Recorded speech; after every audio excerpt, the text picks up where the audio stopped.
Hi everybody, Vicki here. Yeah, well, I had kind of a rough day.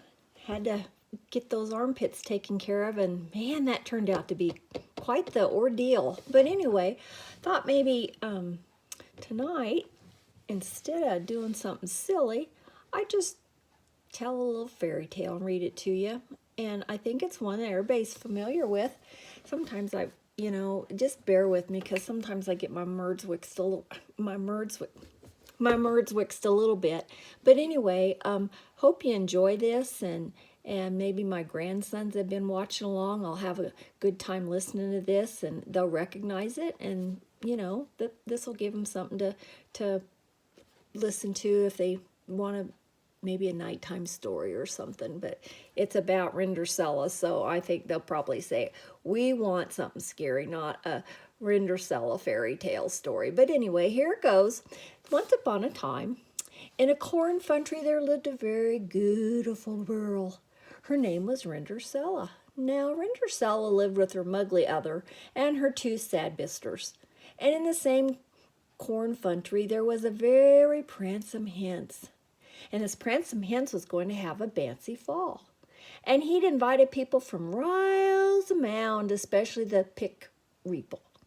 Rindercella's muggly other and her two sad blisters went out to buy some drancy fastest to wear to this bancy fall. But Rindercella couldn't go, because all she had to wear were some old ruddy bags.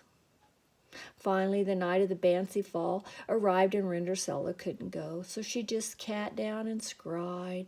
She was a kitten there scrying. Well, all at once there appeared before her her Gary Fodmother, and her touched her with her magic mawn, and there appeared before her a kickboach and Hicks white horses to take her to the bancy fall. But now she said to Rindercella, Rindercella, you must be home before midnight, or I'll turn you into a tumpkin.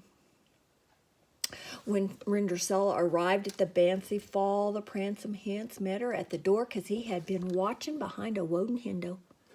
And Rindercella and the pransome hens, they danced all night until midnight. And they lell in fove. And finally, the mid-clock struck night, and Rindercella staced down the rares, and just as she beached the rotten, she slopped her dripper. Oh, my golly.